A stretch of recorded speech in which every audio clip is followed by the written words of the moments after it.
Hey guys, I'm John, I'm Armin. and today we're bringing you the review of the high-grade Double O Quanta from Awakening of the Trailblazer. Um, this was Setsuna's last suit in the series, unless you want to count his ELS Quanta, which apparently they're making a kit of. I don't quote me on that, but I saw a few articles about that a while back.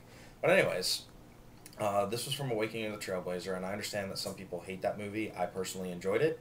I thought it was very good. I know David thought it was good. Friggin' ribbons all mark. Ribbons is the greatest.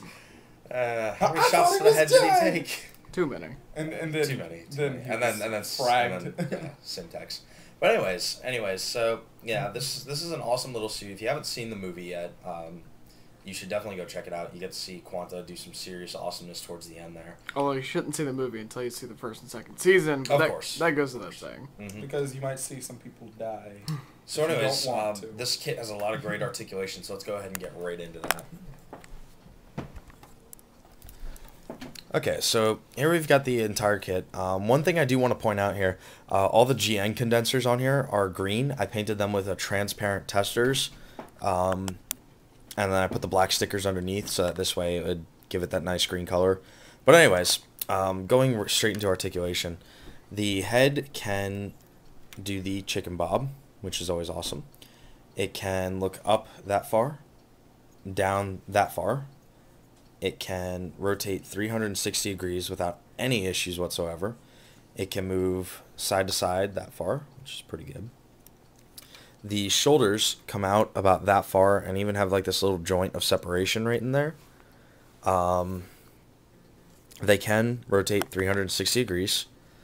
They go out about that far. They are double jointed in the arm, so you get a little bit more than 90 degrees out of that. They rotate at the bicep, as usual.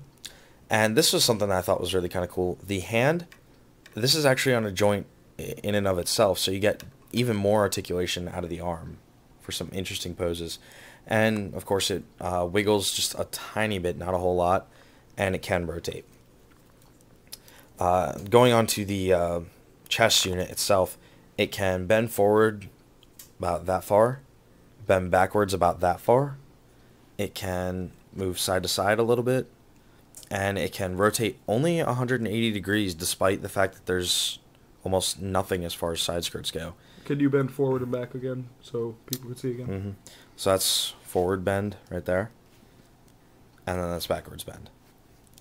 So anyways, onto the back here. This piece, I'll get into that in a little bit, but that moves forward and backward, rotates some, and then this piece also rotates.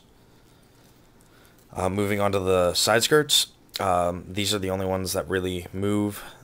They go out about that far, down about that far, and they wiggle and rotate. These pieces can move and rotate, but there's really no point to it. The back skirts, or back whatever, don't move at all. The legs can go out that far. They can spread out that far. And they can go backwards that much without bending at the knee. They also rotate at the thigh here.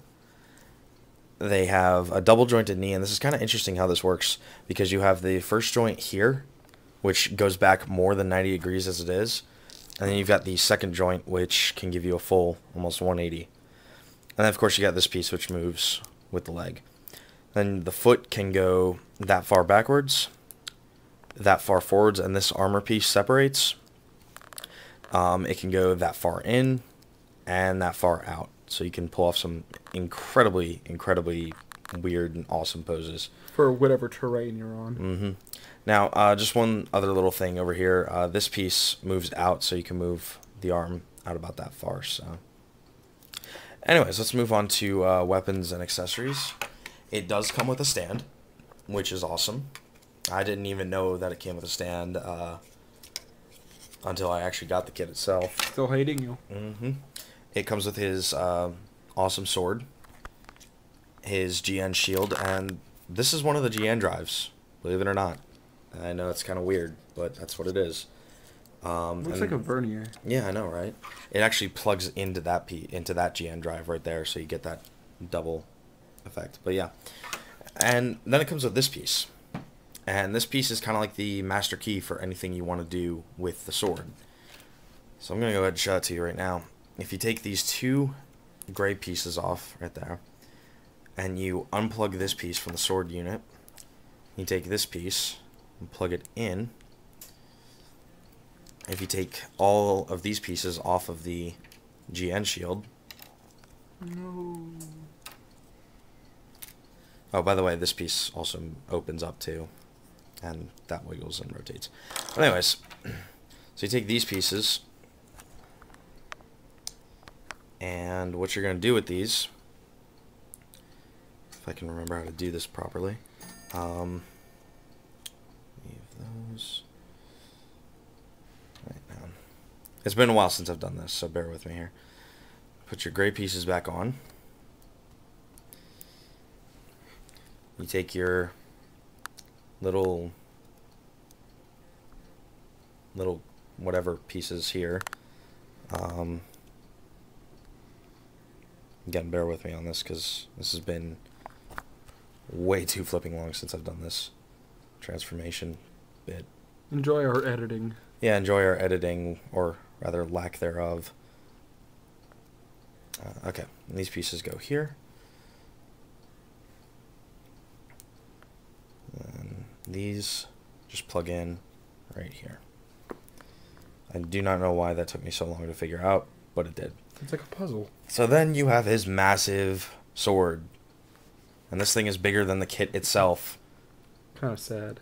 Why you need a sword this big is beyond me, but it's awesome and it looks cool. And believe it or not, he can hold it up pretty well. This piece locks in. If I can fix this armor joint. It locks into the arm there.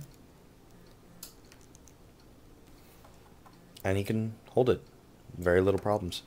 Can hold it, you know, above his head, on his back, being all cool and whatnot. But yeah, I mean, it holds up really, really well, and I'm surprised given its sheer massive weight. Now, there is a way that you can transform this into a massive beam cannon, but I'm not really sure how to do that. I've never done it. I've never cared to do it. But, you know, it still looks cool regardless in that massive sword form. Oh, and those are stickers right there, by the way. So be prepared for... Yeah, be prepared for actually a lot of stickers on this kit, which I'll show you in a second. Come on. Screw it. Don't even need them. Okay. Just one... Yeah, going over these stickers here. These blue pieces are stickers, which is really kind of disappointing given how new these high-grade kits are supposed to be. They give you black stickers on the inside of the GN condensers. These are not molded in green, as I said earlier. I painted those. The big, huge white sticker right up here is a sticker. I mean, that's very descriptive. Very descriptive. It's just a sticker. It's not a white piece, which is kind of disappointing. That's about it for the stickers, actually. But yeah, that's about it for the kit. So let's go ahead and do some final thoughts here. So overall, I mean, it's a great little kit. It's a fun little kit. It's pretty easy, pretty straightforward. There's not a whole lot of complicated pieces to it or anything. I'm going to give it a 9 out of 10. And the only reason it's not a 10 out of 10 is because of the stickers. And one little thing I forgot to mention is this little armor piece on the hand likes to pop off a lot. Of course, that could just be mine, but, you know, I do give it a 9 out of 10. It's got great articulation, good detail, and it's Quanta. I mean, it's just awesome. So, anyways, until next time. Enjoy your build. Stole my shit!